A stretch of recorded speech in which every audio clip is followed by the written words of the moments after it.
तो जी welcome back दोस्तों। अच्छा दोस्तों, आज अगर हम मुसलमान घराने में पैदा हुए हैं तो इसके जो क्रेडिट है ना, वो इस्लाम के जो बड़े-बड़े हीरोज़ गुज़र चुके हैं उनको ज़रूर जाता है। लेकिन आपको पता है क्या, अगर आपने तारीख़ पढ़ी है, इस्लाम की हिस्ट्री पढ़ी है कि इस्लाम की तारीख़ के अंदर कुछ ऐसे मोड़ भी आए हैं जहाँ पे आप ये कह सकते हैं कि इस्लाम बिल्कुल ख़त्म होने वाला था, ठीक है? लेकिन अल्लाह ताला की वहाँ पे अगर मदद ना होती तो आप ये कह सकते हैं कि इस्लाम आज दुनिया में ना होता। लेकिन इस्लाम को अल्लाह ताला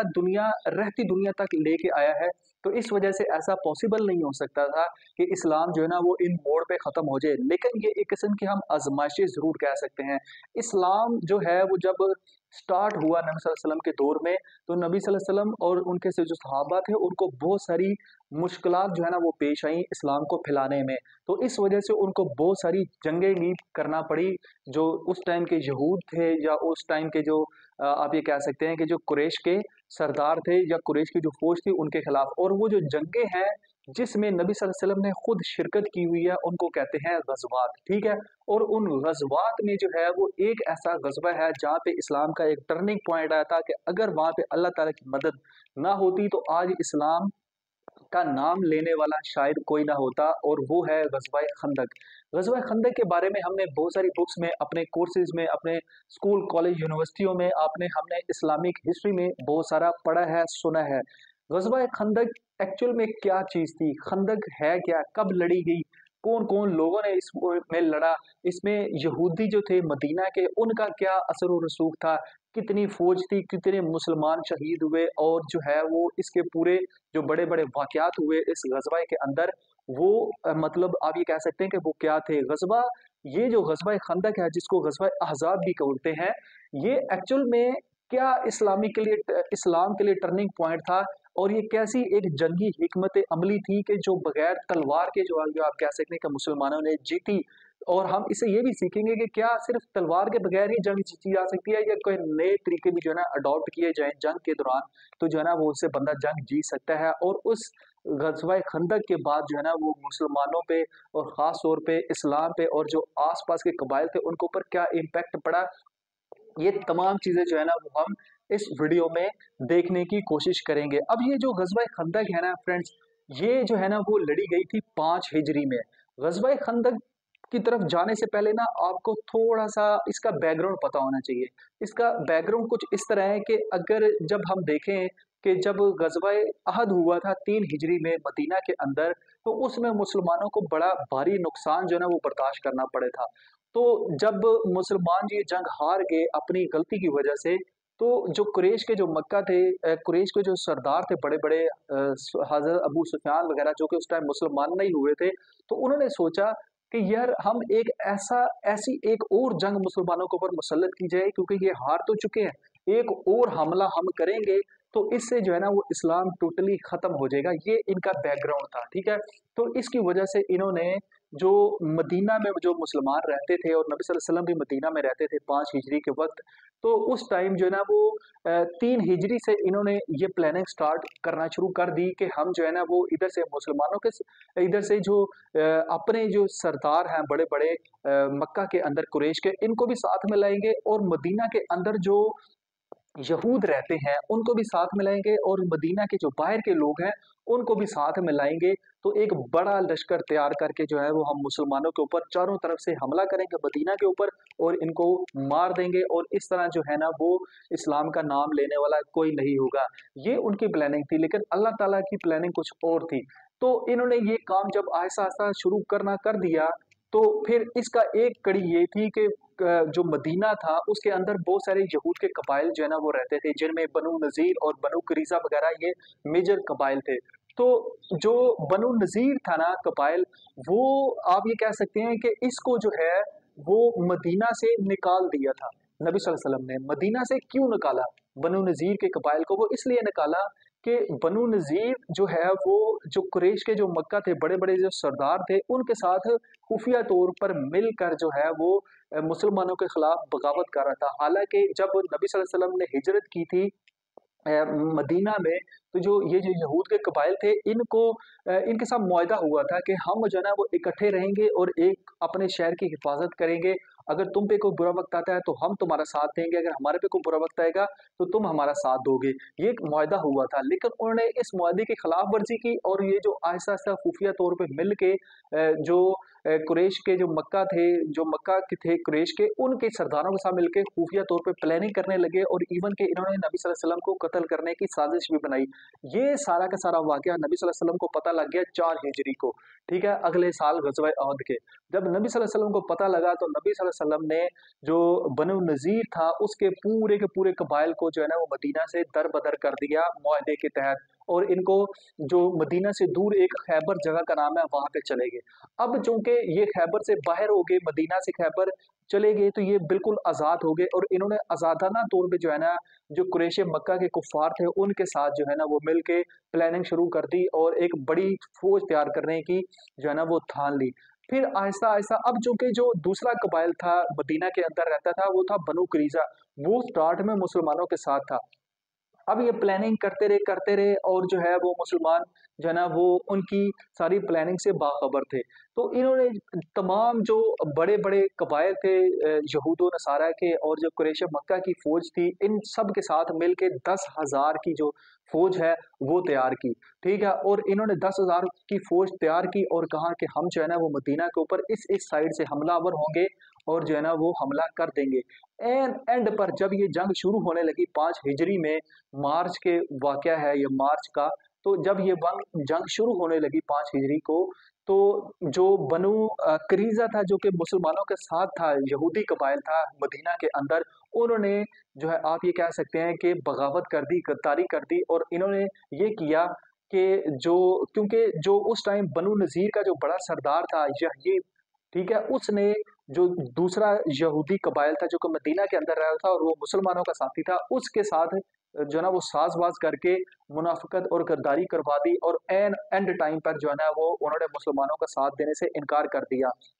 तो जब नबी सल्लल्लाहु अलैहि वसल्लम को पता लगा तो नबी सल्लल्लाहु अलैहि वसल्लम ने हज़रत साद बिन माज़ को जो है ना वो उस कबाइल की तरफ भेजा क्योंकि वो जो साद बिन माज़ थे वो भी पहले उस कबाइल का हिस्सा थे। उनको भेजा और उनको कहा कि सुलह सफ़ाई करो और जो है ना वो इस तरह मत करो क्योंकि जंग शुरू होने वाली है। तो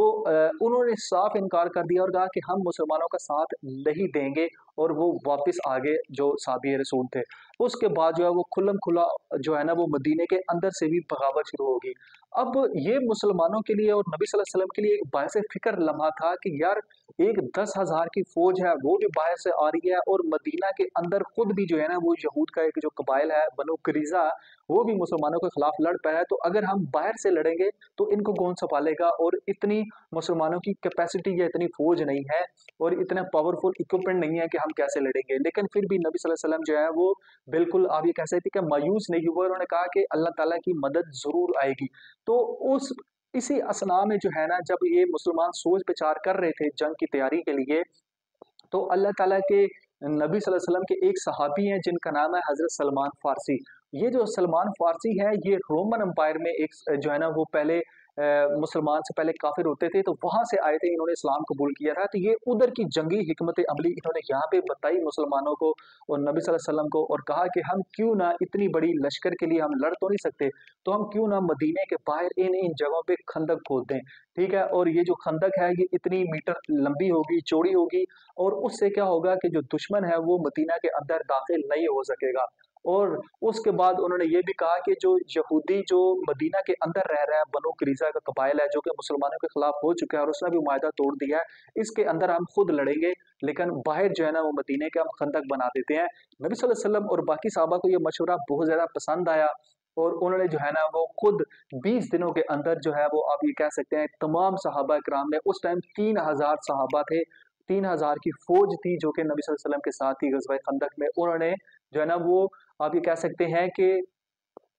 20 दिनों में 5.5 किलोमीटर की जो खंदक है मीटर की सॉरी वो खंदक खोदी मदीना के मुख्तलिफ पॉइंट्स पे और ये खंदक जो है ना वो 4.5 मीटर गहरी होती थी और 5 मीटर जो है ना वो चौड़ी खंदक होती थी। इस खंदक खोदने में के दौरान मुख्तलिफ वाक़यात पेश आए, बड़े-बड़े सहाबा किराम जिनक़दर सहाबा जो थे वो भी उन्होंने खुद इवन के नबी सल्लल्लाहु अलैहि वसल्लम ने खुद भी इस खंदक में हिस्सा लिया खंदक खोदने में और वो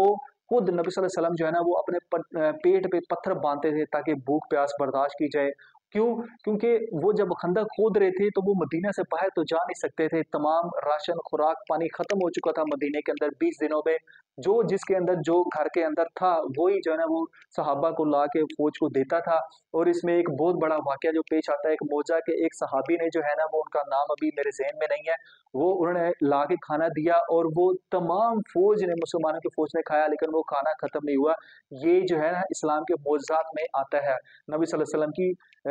फ़ज़ल और करम की बदौलत। ठीक है, उसके बाद जो है वो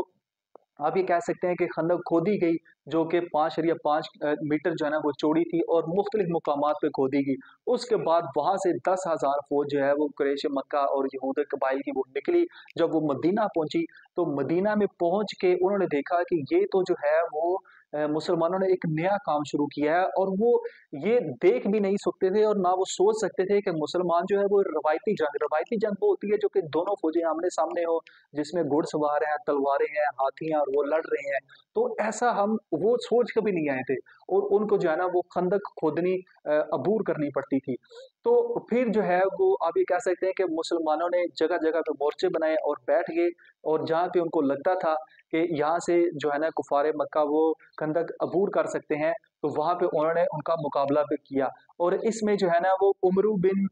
एक जो है ना वो कुफ़ारे मक्का के बड़े लीडर थे, उमरू, उसकी एक वाक़या ज़हन में आता है कि उसने जो है ना वो एक जगह से और वो अरब का बहुत बड़ा जंगजू समझा जाता था। उसने उस एक जगह से खंदक जो है ना अबूर की कुछ अपने फ़ौजियों के साथ। जब उसने अबूर की तो हज़रत अली को उसने ललकारा, हज़रत अली ने उसका जवाब दिया और अली ने एक फैसला कुन मार्के के बाद जो है ना वो उसको वहाँ पे कत्ल कर दिया। उसके बाद किसी की जुर्रत नहीं हुई कि जो है ना वो खंदक अबूर कर सके क्योंकि वो उनके जो जानवर थे वो अबूर करने की या घोड़े थे वो अबूर करने की कैपेबिलिटी या सलाहियत नहीं रखते थे। ये सिर्फ़ और सिर्फ़ इस्लाम के अंदर मुसलमानों की हज़रत मोहम्मद सल्लल्लाहु अलैहि वसल्लम की सलाहियतों की वजह से जो है ना ये इतना बड़ा ग़ज़वा जो है ना वो इस तरह जो है ना उन्होंने इस्लाम के जो 10,000 का जो लश्कर था उसको रोके रखा। उसके बाद जो है वो तकरीबन ये जंग कहा जाता है कि 27 दिन जारी रही मतलब 1 महीना जारी रही और उस 1 महीने के अंदर 27 दिन के अंदर वो बार-बार कोशिश करते और अबूर करने की लेकिन अगर एक अद फौजी जो है ना वो अबूर करता तो वो उसी टाइम उसको वासिले जहन्नम कर दिया जाता और इस तरह जो है वो मुसलमानों ने ये जंग जीती। और जो यहूद के कबाइल थे जो कि मदीना के अंदर रह रहे थे, जो कि जिन्होंने गद्दारी कर रही थी एंड टाइम पे कि हम आपका साथ नहीं देंगे, तो वो उनके लिए भी एक अलहदा से दस्ते जो है वो नबी सल्लल्लाहु अलैहि वसल्लम ने लगा दिए थे कि ये उनकी ऊपर रहेंगे ताकि ये मदीना के अंदर से जो है ना वो हमला ना कर सकें। 27 दिन बाद अल्लाह ताला न और नबी सल्लल्लाहु अलैहि वसल्लम और जो सहाबा किराम हैं वो अल्लाह ताला की तरफ देख रहे थे कि हम कैसे जंग ये जीतेंगे। तो फिर जो है वो कहा जाता है कि अल्लाह ताला की मदद आई और फिर जब अल्लाह ताला की मदद आती है तो सब कुछ तहस-नहस हो जाता है। अल्लाह ताला ने उस मैदान के अंदर जहाँ पे ये ग़ज़वा हो रहा था ग़ज़वा खंदक, वहाँ के बाहर जो है ना वो कुफ़ारे मक्का के जितने बड़े लश्कर थे, उनकी ख़वातीन, बच्चे और उनके जो जानवर थे, उनके जो ख़ैमे लगे हुए थे, वो सब के सब एक आंधी, तूफ़ान और बारिश से उखड़ गए। वो इतनी शदीद किस्म की आंधी और तूफ़ान थी कि रेत उड़-उड़ के उनकी आँखों में जाती थी, जानवरों की उनको कुछ नज़र नहीं आता था और वो भगदड़ से खुद ब खुद जो है ना वो एक-दूसरे के साथ टकराते गए। और जब इन्होंने ये काम देखा तो जो अबू सुफ़ियान थे जो उस टाइम मुसलमान नहीं हुए थे, वो बल्कि कुरैश मक्का के सरदार थे फ़ौज के, तो उन्होंने और अपने बाकी सरदारों को कहा कि भई हम जो है ना ये जंग नहीं लड़ सकते, 27-28 दिन हो गए हमें यहाँ पे बैठे, लेकिन कोई ऐसी हिकमत अमली नहीं है जिससे हम ये जंग जो है ना वो जीत सकते हैं। तो वो ऊपर से अल्लाह ताला की मदद भी थी, तो फिर आहिस्ता-आहिस्ता उन्होंने जो है ना उनके जानवर भागे, उनकी औरतें, बच्चे, उन्होंने मैदान जंग जो है ना वो छोड़ना शुरू कर दिया और खुद भी उनकी फ़ौज जो है ना वो बदज़न हो गई और खुद ब खुद अपने वापस मक्का को जाने लग पड़ी और आहिस्ता-आहिस्ता 1 या 2 दिन में वो सारा का सारा मैदान खाली हो गया। ये पूरी की पूरी ग़ज़वा खंदक की हिस्ट्री थी और फिर जो है वो आप ये कहते हैं कि मुसलमानों ने ये जंग जीती बगैर किसी तलवार के या बगैर किसी ज़्यादा खून-खराबे के, जिसको आज भी ये जो है ना वो इन लफ्ज़ों में याद रखा जाता है कि अगर कहीं पे भी मिलिट्री वॉर्स होती हैं तो ज़रूरी नहीं है कि आपने जो है ना वो सिर्फ़ जो रवायती जंग होती है उसके अंदर ही जाके लड़ना होता है। आप अपने माइंड को भी जो है ना वो बुरे कार ला सकते हैं। आप जो है ना वो जंगी कैपेबिलिटीज़ दिखा सकते हैं और ये जंग आप कोई भी ऐसी जीत सकते हैं जो कि उस टाइम मुसलमानों ने जीती। 10,000 का लश्कर और किधर 3,000 का लश्कर। और ऊपर से इतनी जदीद फौज, वो मुसलमान किसी भी सूरत जंग नहीं जीत सकते थे। लेकिन अल्लाह ताला की मदद से अगर मुसलमान हार जाते तो फिर आज इस्लाम जिंदा ही ना होता। ठीक है, उसके बाद क्या हुआ ग़ज़वा खंदक के बाद? ग़ज़वा खंदक के बाद जब वो मैदान जंग खाली हो गया, मुसलमान अपने वापस आ गए घरों को, मदीना को, तो उसके बाद फिर सबसे पहला काम नबी सल्लल्लाहु अलैहि वसल्लम ने ये किया कि जो बनु करीज़ा था, जिसने गद्दारी की थी मुसलमानों के खिलाफ और मुसलमानों का साथ नहीं दिया था, मुआहदा तोड़ा था, तो उसके खिलाफ सबसे पहले जो है ना वो एक बैठक हुई, एक मजलिस हुई और उसमें नबी सल्लल्लाहु अलैहि वसल्लम ने जो हज़रत साद बिन माज़ थे, जो कि उस टाइम सफ़ीर बन के भी गए थे उनको समझाने यहूद के कबाइल को, उनको कहा कि अब जो है ना वो फैसला आपने करना है कि इनके साथ हम क्या सलूक करें, जो कि इन्होंने गद्दारी की हमारे साथ। तो इन्होंने जो है ना वो जो कि पहले ये यहूदी थे, इन्होंने कहा कि तौरात में भी यही लिखा है और फैसला ऐन मुताबिक है इंसाफ के, कि जो फरीक जो है वो गद्दारी करे एंड टाइम पे आके जंग के दौरान, तो उसके जो जंगजू होते हैं, जो उसके फौजी होते हैं, उनको कत्ल कर दिया जाए, उनकी खवातीन और बच्चों को जो है ना वो आप ये कह लें कि एक किस्म का जंगी कैदी बना लिया जाए और उनका मालो-मता के ऊपर कब्ज़ा किया जाए। और बिल्कुल फिर यही फैसला हुआ और नबी सल्लल्लाहु अलैहि वसल्लम ने जितने भी उनके जंगजू थे, उन सबको मार दिया बनु कुरैज़ा के, और उनकी औरतों को और उनके बच्चों को जो है ना जंगी कैदी बना लिया, और वो इस तरह उनके साथ इतना अच्छा सलूक किया कि वो आहिस्ता-आहिस्ता मुसलमान होना शुरू हो गए। और इस ग़ज़वा खंदक और ये जो बनु कुरैज़ा के जो लोग थे, इनके साथ जो सलूक किया, इसको देखा-देखी जो बाकी कबाइल थे मदीना से बाहर, उन्होंने भी इस्लाम को देखा कि यार इस्लाम तो बहुत अच्छी है। तो इन्होंने आहिस्ता-आहिस्ता इस्लाम जो है ना वो कबूल करना शुरू कर दिया, और उसके बाद जो है वो फिर इस्लाम के वजह इस ग़ज़वा खंदक की वजह से इस्लाम के ऊपर ये इम्पैक्ट पड़ा है कि लोग दोग जो है ना वो इस्लाम के अंदर, दायरे के अंदर दाखिल होना शुरू हो गए। उसके बाद नबी सल्लल्लाहु अलैहि वसल्लम ने जो है ना वो ग़ज़वा खैबर अगले साल जो है ना वो लड़ी। ग़ज़वा खैबर जो मैंने आपको बताया कि वो यहूदी जिनको नबी सल्लल्लाहु अलैहि वसल्लम ने मदीना से निकाला था, बनु नज़ीर जो यहूद कबाइल था, उनके खिलाफ लड़ी और उनके खिलाफ जो है ना वो जंग की तैयारियाँ करना शुरू कर दी 6 हिजरी को। तो वो जो है ना वो एक अलग वीडियो हम कहीं देखेंगे। तो आप लोग जो है ना वो इस पूरी जंग को कैसे, इस ग़ज़वा खंदक को देखते हैं? क्या वाक़ई ये इस्लाम का एक टर्निंग पॉइंट था? क्या जो आज का जो मतलब जंगें लड़ी जाती हैं मैदान जंग में, तो क्या ज़रूरी है कि हमने जो है ना वो बड़े-बड़े हथियार लेके और रवायती जो तरीका है जंग करने का उसी तरह लड़ा जाए, या सर्जिकल स्ट्राइक्स की जाएँ और नित नए जो है ना वो तरीके जो है ना वो जंग में डाले जाएँ? और उसके बाद जो है ना वो आप लोग इस पूरे ग़ज़वा खंदक को किस एंगल से देखते हैं? अपनी फीडबैक जो है ना वो लाज़मी दें। तो इंशाअल्लाह आपको किसी और नेक्स्ट टॉपिक में मिलेंगे। अल्लाह